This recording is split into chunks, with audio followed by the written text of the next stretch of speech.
সকাল সকাল চলে এসেছি আর একটা নতুন ব্লগ নিয়ে। তো তোমরা কেমন আছো? আমি তো খুবই ভালো আছি।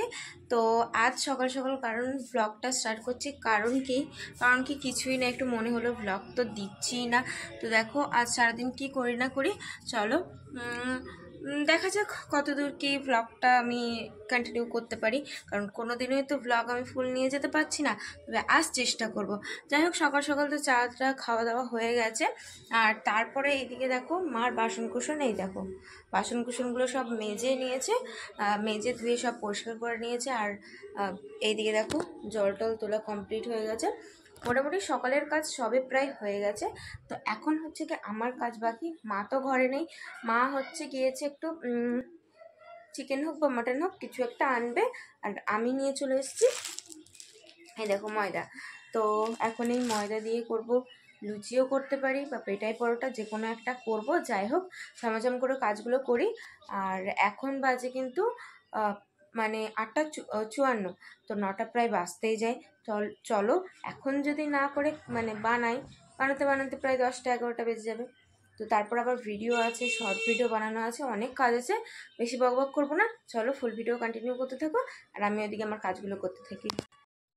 তো এইদিকে দেখো প্লেট আর ময়দা নিয়ে আমি বসে পড়েছিলাম ময়দাটা মাখতে। কারণ কি, মা গিয়েছিল মাটন কিনে আনতে, আর আজ আমি বানাবো পেটাই পরোটা। তো এই দেখো এখানে মা মাটন নিয়ে চলে এসেছে আর আমি লুচি করছিলাম। তো তারপরে লুচি মানে ময়দাটা আমার মাখা হয়ে গেছে। তো তারপরে মা বলছে এত ছোটো ছোটো কী করছিস? আমি বললাম যে লুচি। বলে না, পরোটা কর তাহলে ভালো হবে। তা আমি আবার এই দেখো এই যে এটা ঢাকিয়ে রাখলাম। পরে দেখি যে তেলটা শেষ হয়ে গেছে, তো ওই কারণের জন্য মা তেলটা আনতে গেল। আর এই দিকে দেখো পেঁয়াজ, টমেটো, তারপরে এগুলো সব কিছু কেটে রেখেছে, আদা রসুন। আর এইদিকে হচ্ছে কি আলু। তো মা কাটতে কাটতেই চলে গেছে তাড়াতাড়ি করে, আমি বললাম এনে দিতে যেহেতু। তো তারপরে দেখো মা চলে এসেছে তেল নিয়ে। তো দেখো তেল আনতে গিয়ে কত কিছু নিয়ে এসেছে, সার্ফ টার্ফ সবকিছুই নিয়ে এসেছিল। তারপরে শাহি গরম মশলা সবকিছু নিয়ে এসেছিল। তো এইদিকে দেখো আমি বসে পড়েছি হচ্ছে গিয়ে পরোটাগুলো বানাতে। তো দেখতেই পাচ্ছি সর্বপ্রথমে একবার করে বেলে নিয়ে, তারপরে চাকু দিয়ে মাঝখানে একটু কেটে, তারপরে আবার ওটা ভাঁজ করে মুড়িয়ে আবার এই দেখো বেলে নিচ্ছি। তো এইভাবে করেই কিন্তু পেটাই পরোটাগুলো আমি বানিয়ে নিয়েছিলাম। আর মা ওইদিকে কিন্তু মশলাটা করে নিচ্ছিল। কারণ কি, মশলা তো করতে হবে, কারণ কি যেহেতু মাটন রান্না করবো ওই জন্য। আর এদিকে দেখো আমার পেটাই পরোটাগুলো বেশ সুন্দর করে আমি বেলে নিচ্ছি।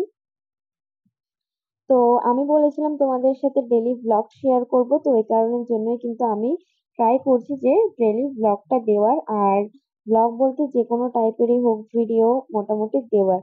তো এদিকে তো থালাটা আমি তেল দিয়ে নিলাম থালাতে, যাতে এগুলো লেগে না যায় পরে তোলার সময়। দেখো এইদিকে দেখো আমি কিন্তু পরোটা নিয়ে চলে এসেছি। এইদিকে হচ্ছে আমি এগুলো এখন পিটিয়ে পিটিয়ে আমার পেটাই পরোটা গুলোকে বানাবো। তোতলে যাচ্ছি বাবা, খুব গরম। তো মা এখনো রান্না করছে, ওদিকে মাংসটা হচ্ছে, চলো আমি এগুলো পিটিয়ে নিই আগে। তো এগুলোকে আমি মারধর দিয়ে পিটিয়ে পিটিয়ে পেটাই পরোটা বানিয়ে নিয়েছি। জানি খুব একটা মানে ভালো করতে পারিনি, তবে চেষ্টা করছি করার। যাই হোক, ওইদিকে মাটন কষাটা হয়ে গেলে আমার হয়ে যাবে। তো এই যে, তো এই দেখো পরোটা আর খাসির মাংস মানে মাটন কষা করেছে। তো এই দেখো পরোটা আর মাটন কষা, উফ একদম জমে ক্ষীর। এখন আমি খেয়ে নিই, খাওয়া দাওয়া করে তারপরে তোমাদের সাথে দেখা হচ্ছে। আর এখন প্রায় বাজে 10:30। তো আমি এখন এটা খাচ্ছি, এরপরে দুপুরে রান্না হবে, তারপরে খাওয়া দাওয়া হবে। তো চলো, একটা ভিডিও করার জন্য এই নিয়ে কতবার যে মানে তোমরা ভিডিওটা দেখতে পাবে মার চ্যানেলে। এইখানে আমি 14বার আসলাম, মা ঘরে যাচ্ছে 14বার। মানে সিরিয়াসলি একটা ভিডিওর জন্য কত কষ্ট করতে হয়, আর তোমরা লাইক দিতে চাও না। তো ভিডিও টিডিও করার পরে এদিকে আমরা চলে এসেছি এখন ঘরটা গোছাতে। তো আমার ঘরের অবস্থা দেখতেই পারছো, অনেকদিন বাইরে বেরিয়েছি, ঘুরে এসেছি ঠাম্মা বাড়ি, এবার ঘর গোছানোর পালা। তো মায়ের দিকে ফ্যানটা পরিষ্কার। তো খাটের অবস্থাটা দেখো, এতগুলো ব্ল্যাঙ্কেট হয়ে গেছে যে প্রবলেম হয়ে গেছে। তো একটা ব্ল্যাঙ্কেট ওপরে তুলে দিয়েছে, আর এইদিকে দেখো একটা ছোট ব্ল্যাঙ্কেট রাখা আছে, এটা আর তোলেনি ওপরে। আর এই আর একটা ব্ল্যাঙ্কেট ছিল যেটা বাপি নিয়ে গেছিলো শীতের সময়, তো ওটাই এনে রেখেছিল, আর ওটাই আজকে আবার পেতে দিয়েছি। তার উপরে এই বেডশিটটা আমি একটু পরে পেতে দেবো। আর দেখো মানে কি বলবো, জামা কাপড় পুরো ভর্তি প্লাস্টিক হ্যান ত্যান। তো নিচটা সব একটু ঝাড় দিয়ে পরিষ্কার করেছে, আবার মুছে ফেলবো এগুলো সব কিছু। আর তারপরে তো তো তারপরে এদিকে দেখো মা চলে এসেছে, এদিকে দেখো বেডশিট গুলো কাচতে। কারণ কি বেডশিট গুলো অনেক নোংরা হয়ে গেছিল, আর তারপরে সাদা বেডশিট তো মানে নোংরা তো হবেই, একটুতেই নোংরা হয়ে যায়। তো তারপরে এদিকে দেখো মা বেডশিট গুলো ধুয়ে নিল, আর তারপরে এদিকে আমি এসেছিলাম বেডশিটটা পাততে। আর এই দেখো এই গাছটা আমি পেয়েছি ঘর পরিষ্কার করতে, মানে রেখেছিলাম কোথায় কোথায় যে থাকে, তো টেবিলে রেখে দিলাম, আর টেবিলের অবস্থাটাও কিন্তু খুব খারাপ। তো এদিকে দেখো আমি যখন মানে টাইম পাবো তখন আমার টেবিলটা আরেকবার গোছাবো। আসলে আমার টেবিল যতবার গোছাই ততবারই নোংরা হয়ে যায়। তো এদিকে দেখো বেডশিটটা খুলে দেখি না, এই বেডশিটটাও কাঁচা নেই। মা ভাঁজ করেছিল, তো মা সেটাই ভাবলো যে বেডশিটটা ধোয়া, তো ওই জন্য আমাকে দিয়েছিল যে পাতার জন্য। তারপর আমি দেখলাম যে না, এটা ধোয়া নেই। তো ওই কারণের জন্য আমি আবার এটা ভাঁজ করে তুলে রেখে দিলাম। তো মাকে গিয়ে বললাম যে মা এই দেখো এটাও কিন্তু নোংরা। তো মা বললো ঠিক আছে, এটা পরের দিন কাচবো, আজ তো কাঁচা হয়ে গেছে। তো তারপরে আমি দেখো ওইভাবে ওটা রেখে দিয়ে চলে আসলাম জল আর বালতি নিয়ে। এবার মালতী মাসের কাজটা শুরু হবে, নাকি এমনি এমনি সংটা দেবো বুঝতে পারছি না। যাই হোক, তো এদিকে দেখো চলে এসেছি ঘরটা কিন্তু মুছতে, কারণ কি ঘর প্রচুর নোংরা হয়েছিল। ঝাড়টা দিয়ে একদম পরিষ্কার করে এবার চলে এসেছি ঘর। আর তো আজকে আমি ভেবেই নিয়েছিলাম যে পুজো যদি পারি তো পুজোটাও দেব। তো এইদিকে দেখো এই যে ড্রামটা আছে না, তো এই যে জলের যে ফিল্টার গুলো থাকে ওগুলো বাপি এনে দিয়েছে, কিন্তু রাখা হয় না ওতে। তো এই দিকে আমি ভাবছি যে আজকে এগুলো মোছা টোছা হয়ে গেলে তারপর ওটা পরিষ্কার করে রাখবো। আর এই জলের ড্রামটা সাইড করে রাখলাম আপাতত। তো আমার ঘরটা আগে মুছিনি, আগে এই যে মাদের রুমটা মানে মা আর বাপির রুমটা আছে সেটাই আগে পরিষ্কার করে নিলাম, তারপরে চলে এসেছি আমার ঘরে। এই দেখো যে অনেকটা টাইম লেগেছে, তোমরা দেখছো ভিডিওতে কত তাড়াতাড়ি একটা 9 মিনিটের ভিডিও, কিন্তু এই কাজ করতে যে আমার কতক্ষণ টাইম লেগেছে, অনেকটা টাইম লেগেছে।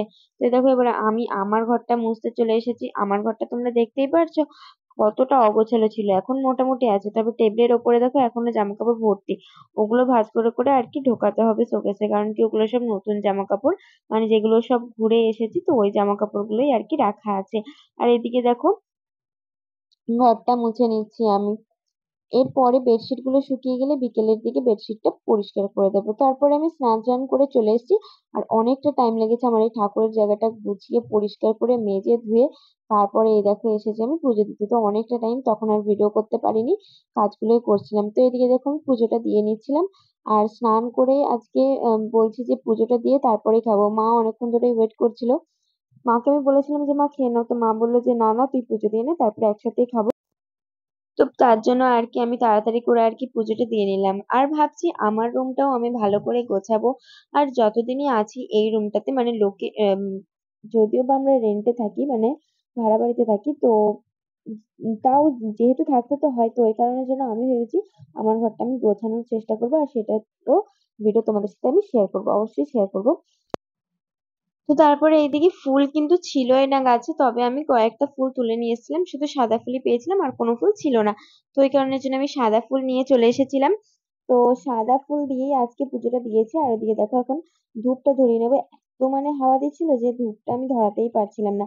তারপরে এই পাশের ঘরে এসে ধরালাম। তো যেহেতু আমরা অনেকদিনই বাড়ি ছিলাম না, ওই কারণের জন্যই কিন্তু সেভাবে তো পুজো টুজো দেওয়া আর কি হয়নি। তো ওই জন্যই দেখো সবকিছু আমাকে কিনে আনতে হয়েছে, মানে আবার কিন্তু ঠাকুরের প্রসাদ বলো ধূপকাঠি সেগুলো সব কিন্তু আমি কিনে নিয়ে এসেছি। তারপরে এসে কিন্তু আমি ঝমাঝম করে ঠাকুরের বাসনগুলো ধুয়ে আর কি পুজোটা দিতে আসলাম। তো এদিকে দেখো ধূপটা ধরিয়ে নিয়েছি, এত ফ্যান চলছিল মানে কি বলবো, জোরে জোরে হাওয়া দিচ্ছিল। তো এদিকে দেখো আমি এখন পুজোটাও দিয়ে নিচ্ছি। আর পুজো টুজো দেওয়ার পরে তারপরে মাকে নিয়ে হচ্ছে গিয়ে ভাতটা খেতে বসবো, কারণ কি অনেকটা বেলা হয়ে গেছিল। আর ফ্রিজে মা সকালেই জল দিয়ে রেখেছিল, তো ওইটাও ঠান্ডা হয়ে গেছে। তো এই বাড়িতে সেরকম একটা কিন্তু ঠাকুর রাখার জায়গা নেই, তবুও আমি চেষ্টা করি ওই জায়গাটা রাখার। আর চেষ্টা করব ওই ঠাকুর রাখার জায়গাটা আরো সুন্দর করে তোলার, মানে সুন্দর করে সাজানোর। তো এখানে দেখো শিব ঠাকুর আছে, ছোট একটা গোপাল, মা সরস্বতী, আর ওই রাম মন্দিরের ওই ফটোটা আছে।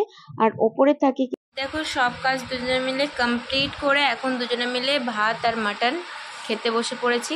এই যে আমার মাতাশ্রী আর এই যে আমি দুজন মিলে এখন খেতে বসে পড়েছি।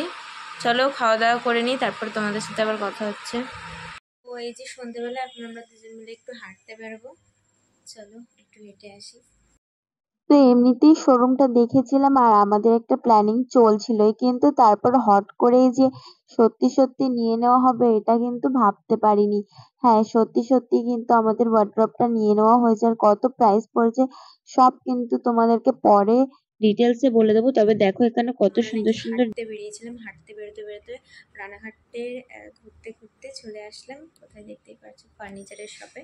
তো আমাদের এখান থেকে একটা ওয়ার্ড্রপ মানে আলমারি নেওয়া বলতে তোমরা কালকে দেখতে পারবে, বিকেলবেলা হয়তো ওটা ডেলিভারি হয়ে যাবে, তো তোমরা দেখতে পারবে। ও আমি মজাই, খুব এক্সাইটমেন্ট। আর এরপর আমার মা যেটা বলছে এর পরের বার নাকি এই খাটটা উনি নাকি নেবে, দেখা যাক। না, এই খাটটা আমরা এখন নিচ্ছি না, বা এরকম টাইপের এখন নেব না, কারণ কি আমরা অন্য টাইপের আলমারি নিয়েছি তো অন্যরকম হবে। এই যে আমার মাথা তো বললো 42 না কত বললো খাটের দাম, খাটের দাম। বলেছিলাম আজ রবিবারের দিন ব্লগটা স্টার্ট করি, কি হয় কত দূর আমি ব্লগটা কন্টিনিউ করতে পারি। তো আজকের ব্লগের মধ্যে যেটা হবে আমি নিজেও জানতাম না, তো যাই হোক সত্যি এটা হয়েছে। তো কাল তোমরা ব্লগ দেখতে পারবে, তবে আমার চ্যানেলে ভিডিওটা আসবে না, ভিডিওটা আসবে মার চ্যানেলে, আমি এখানে সাইডে দিয়ে দেবো। তো তোমরা গিয়ে ওখানে ভিজিট করে পুরো ভিডিওটা দেখে নিও। তো এদিকে এখন তো অনেক কাজ বাকি। মা বলেছে আজকে রাত্রের মধ্যে কিন্তু সবকিছু গুছিয়ে ফেলতে হবে। তো ওই কারণের জন্যই আর কি শোকেসটা আমরা দেব, আমার ঘরে নিয়ে আসবো, আর যা যা জিনিসপত্র আছে সেগুলো সব সরিয়ে ফেলবো। তো ওইটাই আর কি কথাবার্তা হচ্ছিল। তো এইদিকে দেখো আমার ঘরে কিন্তু শোকেসটা নিয়ে আসা হয়ে গেছে, আর ওইদিকে না মা অনেক জামা কাপড় নিয়ে বসেছিল। এই শোকেসের সব জামা কাপড় সেগুলো সব ভাঁজ করতে হবে। তো ভিডিওটা যেহেতু অনেক বড় হয়ে গেছে তার জন্য আমি আর বেশি বড় করতে চাইলাম না, এখানেই আমি ভিডিওটা শেষ করছি। যদি তোমাদের আমার ভিডিওটা ভালো লেগে থাকে তাহলে অবশ্যই লাইক কমেন্ট শেয়ার, চ্যানেলটা অবশ্যই সাবস্ক্রাইব করে দিও। আর কালকে আরো নতুন নতুন ভালো ভালো ভিডিও আসবে। টাটা, সবাই ভালো থেকো, সুস্থ থেকো।